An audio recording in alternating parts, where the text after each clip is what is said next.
Hello and welcome. This is part 2 of the new problem.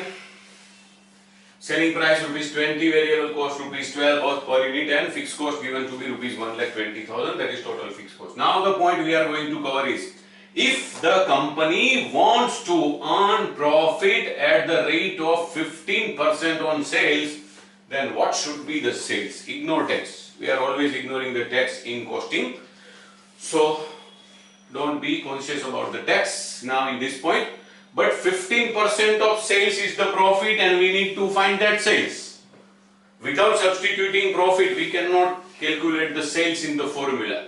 So first of all, we have to establish some common relationship between the two. So let the required sales quantity be X units, because we can calculate number of units through contribution per unit. So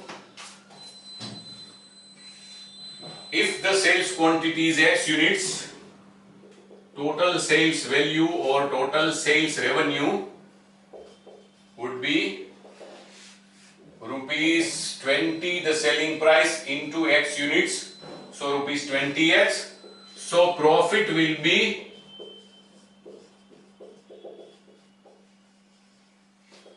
rupees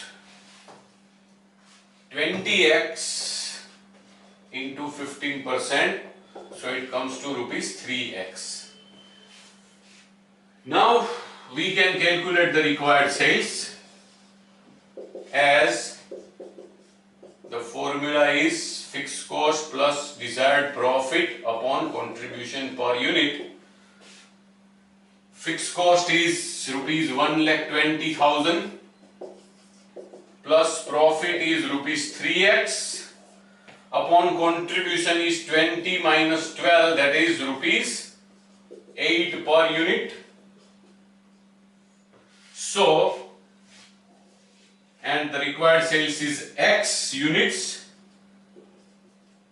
So ultimately it will be like this: X equals to 1,20,000 plus 3x upon 8. So the cross multiplication gives us 8x equals to 1,20,000 plus 3x. That means 8x minus 3x equals to 1,20,000. That means 5x equals to 1,20,000. So x equals to 24,000. So required sales